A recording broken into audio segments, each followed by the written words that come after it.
Saudara ahli hukum pidana yang dihadirkan penasihat hukum Verdi Sambo dan Putri Chandrawati, Mahrus Ali menyebutkan kasus kekerasan seksual biasanya terjadi di ruang privat sehingga minim saksi. Meski tidak ada visum karena faktor keengganan korban melapor, menurut ahli Mahrus Ali bukan berarti tidak ada kekerasan seksual. Saya ngajar mata kuliah victimologi yang mulia, saya nulis buku tentang itu, saya nggak bawa itu kan. Di dalam kasus-kasus kekerasan seksual, dalam perspektif victimologi, pertama, itu seringkali terjadi di ruang-ruang private.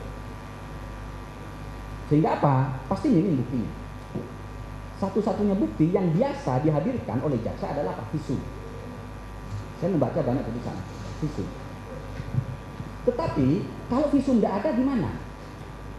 Nah, pertanyaan saya begini, visum tidak ada itu adalah terkait dengan tantangan yang lebih berat yang dihadapi jaksa untuk membuktikan, tapi dia tidak menghilangkan tidak adanya kejahatan.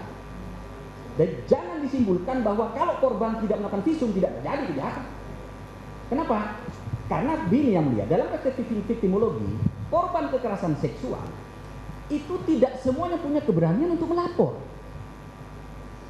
Banyak faktor. Satu, riset saya menunjukkan bahwa korban kekerasan seksual ketika melapor, dia akan mengalami yang namanya viktimisasi sekunder. Apa? Perlakuan yang tidak senonoh, tidak enak dari banyak aktor. Dari sistem peradilan pidana misalnya. Makanya salah satu contoh, mohon maaf, saya agak vulgar. Dalam kasus perkosaan misalnya, seringkali ditanyakan, saudara itu berapa kali diperkosa? 5 kali, Pak. Kalau 5 kali, itu bukan perkosaan. Yang pertama, perkosaan. Tapi yang kedua, yang kelima, suka sama suka. Saudara menikmati nggak? Itu pertanyaan-pertanyaan yang sifatnya menjadikan korban menjadi korban kedua kali karena pertanyaan yang tidak ramah. Maka kenapa muncul Perma yang mulia 2016 itu ya, tentang perlakuan yang baik terhadap perempuan. Nah, faktor yang lain, ada banyak faktor kenapa kemudian korban itu justru tidak melapor. Faktor yang apa? Budaya patriarkal.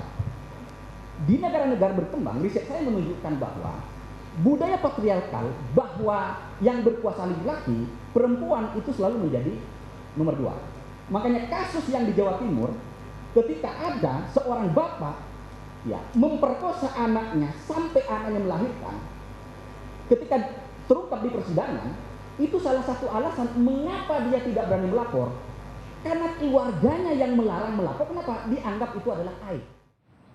Saudara ahli psikologi forensik Reni Kusumowardani menyebut keterangan Putri Chandrawati terkait dugaan pelecehan seksual terhadap dirinya dinilai kredibel.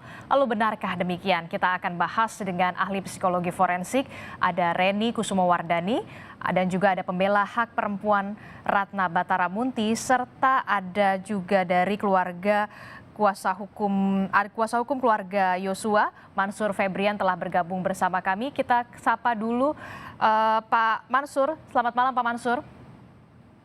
Selamat malam Kak. Pak Mansur, tadi dalam sidang yang menghadirkan ahli yang kuasa hukum dari Verdi Sambo menyatakan biasanya dugaan kekerasan seksual ini dilakukan di ruang privat dan minim saksi. Tanggapan Anda seperti apa? Betul sekali apa yang disampaikan oleh ahli tadi, bahwa kejadian pelecehan seksual itu tidak serta-merta di tempat di mana orang berlalu lalang. Biasanya ada tempat sepi yang memang itu betul-betul mengamankan dirinya. Ini sangat tidak logis sekali ketika akan melakukan pelecehan seksual, tapi di tempat di mana relasi kuasanya itu lebih besar daripada yang diduga korban ini. Kami dari awal sangat menolak dugaan tersebut karena tidak ada bukti satupun yang disampaikan kepada kami ataupun kepada peradilan ini, begitu. Jadi apa yang harus kami percaya? Sedangkan waktu itu ada saksi yang tadinya akan menjadi saksi kunci seperti Susi dan juga Kuat, ternyata mereka juga tidak tahu kan seperti itu. Lalu digaungkan lagi ke kasus perkosaan. Nah, kalau memang ada kasus perkosaan, mana visum et repertumnya? Bukan kami tidak mempercayai yang diduga menjadi korban pelaku tindak pidana kekerasan seksual ya, tapi karena kita melihat relasi kuasanya, posisi daripada Ibu PC ini kan sangat tinggi sekali dibandingkan daripada anak klien kami. Anak klien kami sudah tidak bisa membela dirinya. Jadi kamilah dengan keluarga yang membela, mana bukti real, mana bukti konkretnya. Kalaupun memang tadi ahli menyatakan tidak berarti tidak ada pelecehan kan seperti itu. Nah, apakah keterangan saksi ini sudah bersesuaian dengan keterangan saksi yang lain, kemudian juga bersesuaian dengan alat bukti yang lain, begitu?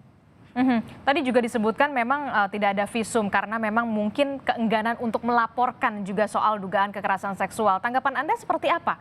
Padahal memang bukti yang penting adalah soal visum karena memang tidak ada keterangan saksi yang menguatkan. Baik, kalau memang dipaksakan tidak akan ada bukti visum et repertum, kita harus percaya kepada siapa? Apakah hanya keterangan terdakwa? Kalau memang begitu kita fairness saja, kita buka semua CCTV-nya. Tidak mungkin di rumah seorang jenderal bintang 2 ini tidak dipasang dari semua lini itu CCTV, pasti ada. Di VR-nya mana? Itu harus terbuka semua.